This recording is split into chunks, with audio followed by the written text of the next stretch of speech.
Okay, to the builders and the lady in our present company, I say welcome. I just want to have a couple of words here and then hand it back to Alan. We have a very good guest speaker tonight, and I'm sure you'll take away quite a bit of knowledge of what Ashley has to say. But first off, I'd like to say thank you very much for your continued support. We're now approaching 2.5 years. We're throughout Australia, and your support, without it, we wouldn't be where we are now to offer you the services that we do. So as Managing Director of this company, I say thank you very much. As I said, we're throughout Australia. This DVD is going through not only Sydney, but all the country of New South Wales, Victoria, South Australia, WA and Tasmania. That's where we have our builders at the present time, which I think is pretty fantastic. They like it just like you. So to them, I also say welcome, because they will be watching this at some stage. Now, I'd like to also mention that we have other services. The other services that we have include the arbitration.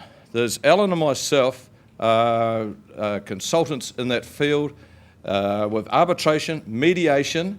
Now, we have had builders that have got into trouble, and I know we've got Ashley's a lawyer, but I say don't go to the lawyers if you have trouble. You belong to ABS, make us your first point of call, because we have the experience in the building industry, and after you've been to your lawyer, spent a couple of grand on a couple of letters, you normally, apart from Ashley, will end up in the same predicament. So it costs you nothing to make phone calls, and don't be too proud. And I know that at present here, there are some that have been to see us, and we do have them continuously. Mark and Alan will vouch for that. Coming in, they've been caught by a developer, a smarty client, and everything that has been going okay right till the final payment, then they're having problems. Come and see us, fellas.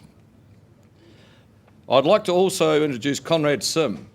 Now, he's my son, my youngest son. His trade background is carpentry and joinery, more in the kitchen making now. He's on board. Conrad will be phoning you, as some of you would have been already notified, checking where you're at on the inspections. Now, we're doing that because we want to smarten our act up. So I ask you to please give him assistance with the question he's doing it. He's not doing it to be a pain in the butt, but to help you, which helps Alan, in particular in the city, also in the country where I'm involved, to get to the time of the inspections at the right time. If you're not ready when you say, that's fine. Just say, look, I'll be another couple of weeks. Conrad will also mention to you that we are doing all other insurances. One of the boys I was just talking to a while ago, the young fella up there, is after general insurance. While we don't have the licence at the present time, we have brokers, access through brokers to get all your insurance. Now, when Conrad phones up and says, where's your general insurance, your risk insurance, whatever, it could be your car insurance, your office insurance, use him to go and do the work for you. Don't have to go off the job and go and get another price, that's fine. But we are in the process, and I can say now, of getting an underwriter's licence and a broker's licence ourselves. We hope to have that by June. So then we can do the whole lot. But in the present time, we do it, we're just outsourcing it. Again, it's another service back to the builders of Australia. Another thing I find when I go out there is that your builders, we have this incentive, because one of the things the builders are saying is, yeah, I've heard about you, or I haven't heard about you. I've paid my subscription, and I said, well, you know, you got a mate. If you get a mate, you get $1,000 off your subscription. Didn't know that. Well, it's actually in the builder's pack that gets sent out. Now, we've had that going close to probably 2 years, I think, pretty close. And I want to make you aware of it. By getting 2 builders, you get $2,000 off your subscription. 3 builders, you get a free subscription, 5.5 grand.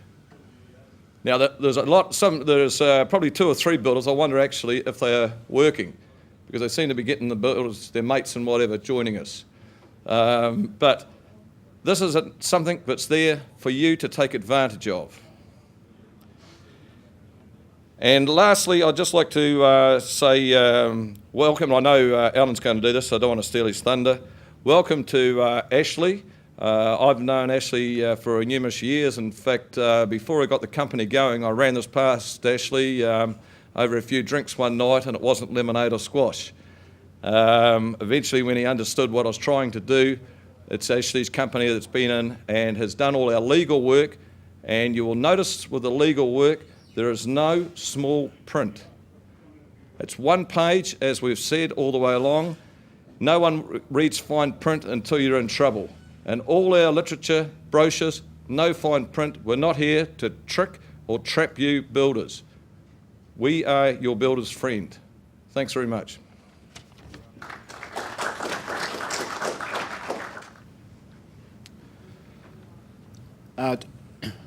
Tonight's CBD meeting is on Security of Payments Act.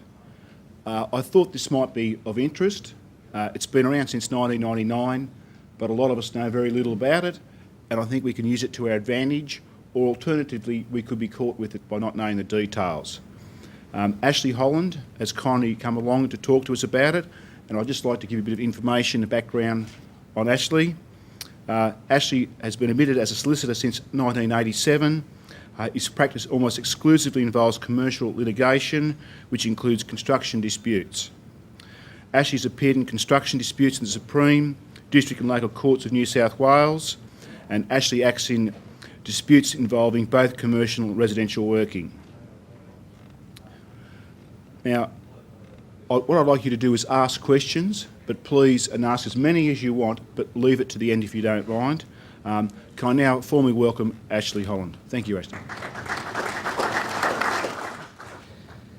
Thanks, Alan, and thanks, Phil.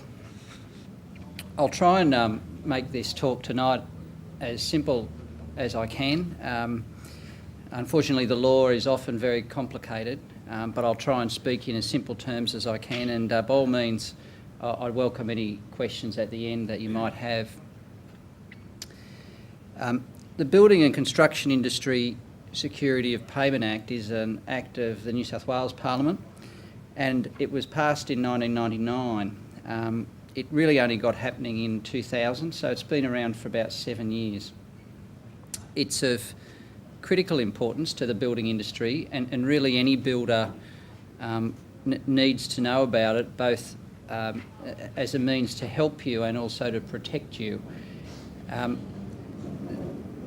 There are 2 main reasons for the Act coming about.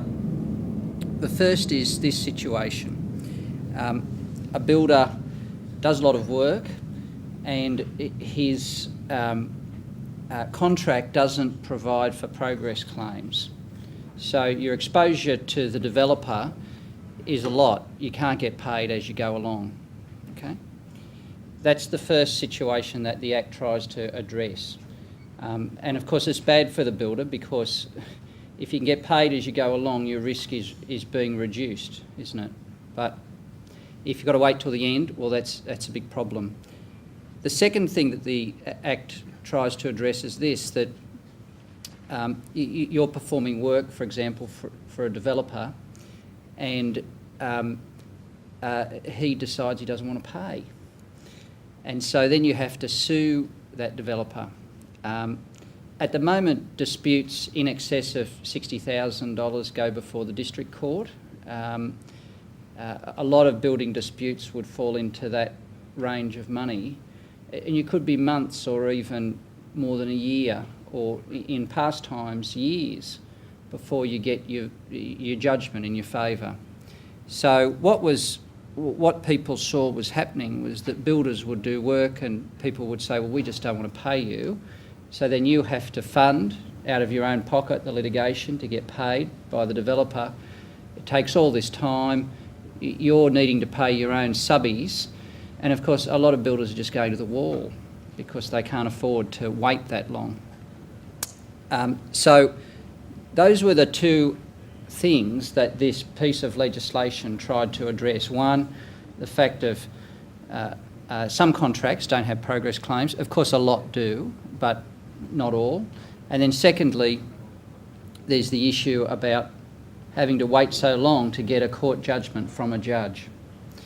So, as I've indicated on the first page of the seminar paper, two purposes: one, to receive progress payments, and then the second purpose is to recover progress payments.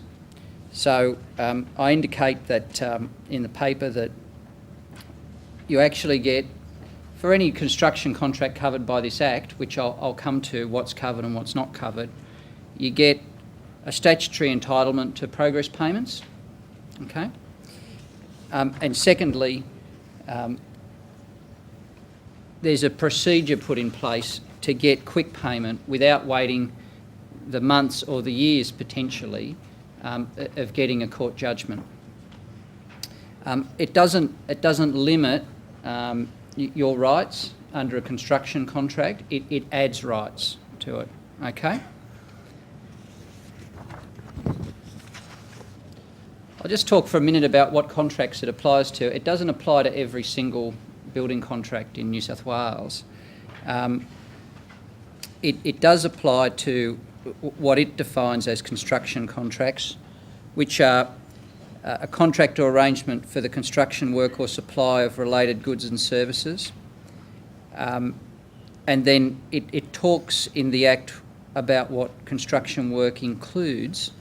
And as you can see from what's on the screen, Section 5's pretty broad: construction, alteration, repair, restoration, maintenance, extension, demolition or dismantling of buildings or structures forming or to form part of land, whether permanent or not. I can't think of what might be construction if it didn't fall within that. So that's pretty good. And then the second thing about construction is that it talks about things like roadworks, power lines, telecommunication things, aircraft runways, docks, harbours. So it's pretty broad. A lot of infrastructure things will be covered by the Act. Okay. Now, there is also other work which, for example, pursuant to regulations, falls within the definition of construction work as well. Section 33 of the Act indicates that it actually binds the Crown. If you're doing work with a local council, they'll be bound by this, okay? If you've got a construction contract with the state government or a state government authority, they'll also be bound by this legislation, okay? There's at least one reported case that I can think of which involves a council, okay? So where it says binds the Crown, that means binds the government, okay? Now, this is quite important, the actual exclusions. If you've got a contract with someone who's going to live in the house and you're doing residential building work, the Act does not apply. Okay, you can't take your consumer client through this legislation procedure. But if you've got a subcontractor who's contracting to you, and you're obviously not going to live in the house, you're the builder, he can actually use the legislation against you. If you're contracting with a developer who's not going to live in the property, then the Act will apply.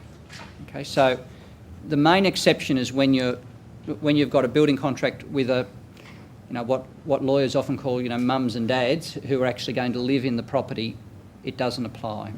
Okay, but as I said, it will apply if it's a developer and they're not going to live in it. And it will apply where your subbies are seeking any money from you, because you're obviously the builder and you're not going to live in the property. There's a few other exceptions where what's being paid is calculated by some means other than the value of the work carried out. Work carried out outside New South Wales, very important. But there are there is legislation in other states which is similar to this, but at the moment I'm just dealing with the New South Wales legislation.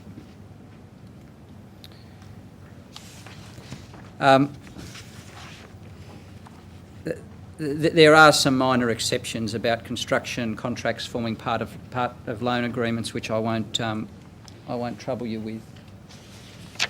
Now, this is when the Act gets pretty interesting. You actually can't get out of this Act. The Act has effect on your construction contract, even if you say in your construction contract, this construction contract shall not be affected or not be bound or not be subject to the security of payments legislation. It's still going to have effect. And any provision in an agreement which tries to get rid of this legislation's application to your agreement is void. Okay? So we're all stuck with it, and there's nothing you can do about it. As I said earlier, what it's doing is it's giving a contractor a right to obtain payment in addition to, and it doesn't get rid of your other rights if you're a contractor. And what it's really doing is to give a prompt interim decision on a disputed payment. Okay, rather than waiting your years and going through court, which you can still do, and I'll come to that in just a second. You can get this prompt, quick decision under this legislation, and I'll explain in a minute how the procedure works to get this quick decision. Section 32 of the Act says that contractual rights and monies received are preserved. Sorry, it preserves contractual rights. The way that it would work is this. There's a building dispute, and you're the builder, and you're pursuing the developer for money. You decide that you will pursue the developer through this legislation. You go through the adjudication process. It could take 8 weeks, which is very quick in terms of resolving disputes. It may be that the developer's ordered by the adjudicator to pay you $20,000 or $50,000 or some amount of money. That doesn't prevent the developer then suing you in a local court or a district court or in the Supreme Court, depending upon the amount involved, to actually get that money back and have the matter properly decided upon by a judge. Okay? But it gives you the money in the meantime. Okay? It doesn't alter the developer's rights to still do that, but it gives you a quick decision in your month or two, so that you can pay your subbies, and you can pay your bank, and you can pay your groceries, important things. The other thing to remember as well is that if you are a builder and you apply for an adjudication and you lose, you can actually still sue in the court to still have it heard by a judge. It's only a quick interim decision, ultimately subject to the judge's decision. But I mean, there are cases where people win or lose this quick interim decision, and then no one takes it before a judge, of course. But you're not prevented from doing so.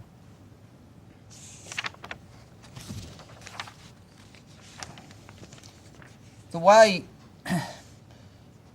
this adjudication process, this quick interim decision works, is that there's a payment claim, and that's lodged by the builder. It's a bit like a tax invoice.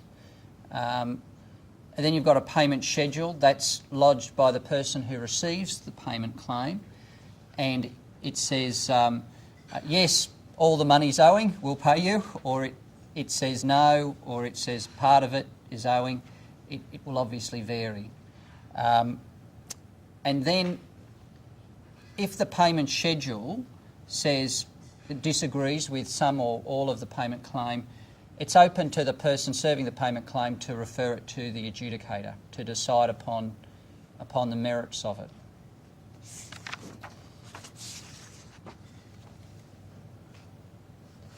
Now, to be a payment claim, it actually to bring into play the effect of the Act, not every tax invoice that a builder will give will be a payment claim under this legislation, such that the legislation will apply. You've got to do certain things with your payment claim to make it apply. And I mean, sometimes I get builders come and see me to help them draft a payment claim. And for big payment claims, it's probably worth seeing a solicitor to make sure that if you want the Act to apply, it in fact does. And there's no getting further down the track and then finding, oh, it's unfortunate, but I can't actually use the legislation because I've done the payment claim wrong. It needs to comply with a few things. The first thing is, of course, identify the construction work to which the progress payment relates. You need to say what it's for, of course, in as much detail as you possibly can. Certainly helps. It's got to indicate the amount due, of course. Very importantly, it needs to say that it's a payment claim under this Act. Ordinarily, you see on the bottom of these things, and I'm sure a number of you have probably seen them, there's a little phrase that says this is a payment claim for the purposes of the Building and Construction Security of Payment Act, New South Wales 1999. I'm sure there's been people here that have seen invoices like that. That's very important that it be there. If that's not there, it's not a payment claim under the Act. It can only be served within a period that's either allowed by the construction contract or 12 months after the work is finished, whichever's the latest. So if there's a job where you finished 2 years ago, you're not going to be able to use the legislation. Okay? Now, the way that the progress payments works is that it has this concept called reference dates, which is really a date after which you're allowed to send a progress payment, a progress claim. It'll either be a date which is chosen under your construction contract, but if the construction contract doesn't say anything about that, it'll be the end of each month. Okay? Now, very important, don't send your payment claim before your reference date's up, okay, because you actually can't do that under the legislation and it's not a proper progress claim. If your contract is silent and it doesn't say anything about the issue of when the reference dates are, just wait till the end of the month and then you send your payment claim after the end of the month for that month. And then after the end of the next month, you wait for the last day and then you can send your payment claim on the next day after the end of the month for that month again. So try not to double up on your payment claims. Try and separate it out and send it on a monthly basis, but not before the end of the month. Wait till the new month to send it. Now, there are some standard contracts which require a superintendent to issue a payment certificate in relation to a payment claim before the amount becomes due by the owner or the developer to the builder. Or at least that's what the contract says. Now, there's case law that actually suggests that this legislation overrides all that, and that they still have to issue a payment schedule. If they don't issue a payment schedule, well, you win by default. This business about amounts only becoming due and payable when there's a certification, that's out the window with this. And so you can probably imagine this is a pretty radical piece of legislation, this, and when it came through in 1999, people really sat up and took notice in legal circles, because it's saying that a lot of the contract law that we've used for many years is not applicable. Payment schedules, that's prepared by the person who gets the payment claim. To be a proper payment schedule, and again it's important for this to be got right, because if you don't put on a payment schedule, certain adverse bad things happen to you if you receive the payment claim. The first thing is, of course, you've got to identify the payment claim to which the schedule relates. It's best to say, this is a payment schedule in respect of payment claim dated whatever. If there's some other way you can identify it by reference to an invoice number or something like that, it's a good idea. It's got to, secondly, indicate the amount of the payment, if any, that the person who gets the schedule proposes to make. And if you're proposing to pay less than the amount in the payment claim, well, you've got to give reasons. Okay? Now, this is where the Act now starts to get to place pressure on people. You need to put on your payment schedule within 10 business days, and if you don't, you've lost your chance to do that. Okay, 10 business days after service. So there's a lot of lawyers and a lot of clients who have to drop everything to deal with these payment claims if you receive one, because if you don't put on your payment schedule within time, it's void. The claimant wins by default, and you find that you owe a lot of money. Now, it will be 10 business days. It'll be the time required by the construction contract, as I say in the paper, or 10 business days, whichever is the earlier. So it can be shortened but not lengthened, that 10 days.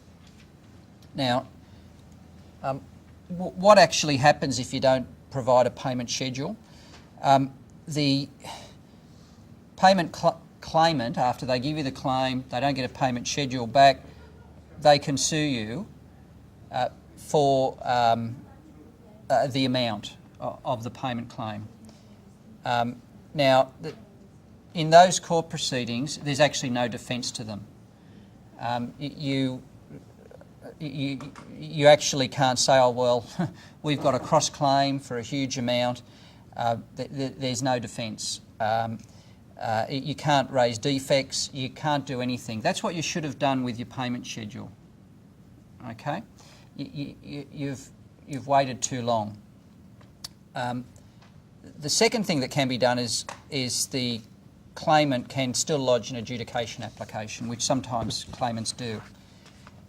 Where a payment schedule is served in response within 10 business days, first of all, if the person who gets the payment claim says an amount's due and owing, well, they need to pay that. And if they don't, what I've just said still applies. They can sue you for the amount, and there's no defence to it. The other thing that can be done is that the claimant can apply for this adjudication of the payment claim. And again, there's a lot of strict time limits. One time limit is that the claimant has to bring his application within 10 business days after he gets the payment schedule. Okay? So you give your payment claim, they've got 10 business days to put on a payment schedule, and then once you get that, if you've served the payment claim, you've only got 10 business days to actually take it to adjudication. And if you wait till after that, you actually have to start again. Okay? Which is not so bad, because it's you know, the time frames aren't that long, but it is a case of if you want to move quickly, it's best to refer it to adjudication within those 10 business days. How do you do that? Well, the way it works is that you make an application to what's called a nominating authority. You actually don't choose your adjudicator yourself, and these authorised nominating authorities are authorised by the relevant minister to nominate persons to actually determine the applications, and those are a fairly recent list of the nominating authorities. So you contact Adjudicate today and you ask them to then nominate an adjudicator, and they do, or you can contact any of the people on that list, and they have to refer the application to an adjudicator as soon as possible. And again, you don't have any choice. They just choose someone. They're the nominating authority. Now, my experience is that actually happens within a few days. Okay, if you get it to the nominating authority, usually it seems to be within about a week that they get it to an adjudicator. So you can see that this process is a lot quicker than waiting years for the court system to give you a result. There's an adjudication application that's filed by the claimant, and the respondent, the person who put on the payment schedule, can also put on a response to the application. And as you can see, they don't have a lot of time either. As you can see from the paper, they've got 5 business days after receiving a copy of the application for adjudication, or 2 business days after getting the notice of the adjudicator's acceptance of the application, whichever is the later. So again, it's all happening within a few days. Now, the adjudicator then, he has the payment claim and the payment schedule and the adjudication application and the adjudication response, so he's got all this information, and he has to make a decision within 10 business days after the date on which he's notified the claimant and the respondent of his acceptance of the application. So it's not going on for months. These decisions don't take months. They are very prompt. Or it can be within a later time if both parties agree, but in my experience, people who want their money don't say, all right, well, take more time, or ordinarily. And you're not obliged to agree. If you're asking for your money, you don't have to seek it. You don't have to grant more time. Now, the adjudicator can request further written submissions, can set deadlines and may call conferences of the parties and may carry out an inspection. I mean, there have been adjudications over millions of dollars, of course, because there's no upper limit as to amount that this legislation will apply to. So, I mean, you can imagine on some large commercial sites where there's millions of dollars worth of work to be done, it would assist the adjudicator to go and have a look at the site and perhaps get more information so he can do his job properly. So that may happen. In my experience, I suppose it's just my experience. It's not a legal comment, but you know, I don't see this actually happening a lot. But the adjudicator does have power to do it. Once the adjudicator makes his decision, he gives a certificate, which you can then go to a court and you can file as a judgment. Okay, it's not like you're actually having to sue someone after you get the adjudication certificate. You actually just take it to the court and you simply file it with the court, and it becomes a judgment of that court. The respondent really has to pay that debt. They can't bring any cross-claim to set aside that judgment. They can't raise any defence, and they can't challenge the adjudicator's determination in those court proceedings. What they're obliged to do is actually pay that money, and if they want their day in court in front of a judge, they have to commence separate court proceedings, which will take the months or the years to get the money back. Okay? Now, the important thing to remember is that if you're on the receiving end for one of these, the difficulty that they present to you is that if you lose and you have to pay your money, well then you've then got to get it back. You've then got to spend the money to get your money back. And you never really know, of course, at the end of the day, whether or not the person who you've paid the money to will be in funds at that time to pay you back.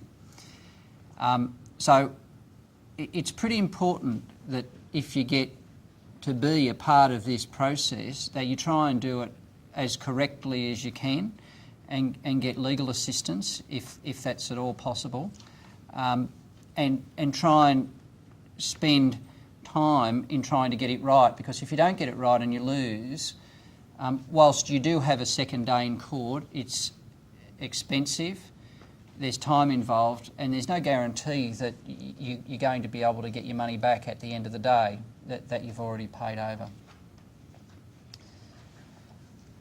Well, that's a little bit of information about the Act that I hope has been of assistance. Are there any questions at all? If the builder wants to take the clause of the contract he entitled to, I beg your pardon? The Security Payment Act, some builders, they want to take the clause out of the contract. He's entitled to? It doesn't matter what you write in the contract about this Act. You can say that the Act doesn't apply, you can say the Act does apply. It doesn't matter. The Act applies no matter what you write in the contract. Yeah, but if you agreed the builder to take the Act off, so you can't claim under the Act? Yes, you can. It doesn't matter what you write in the contract about this legislation, the Act will always apply. And that's the serious thing about this legislation. You can put in your contract the Act doesn't apply and that provision's void.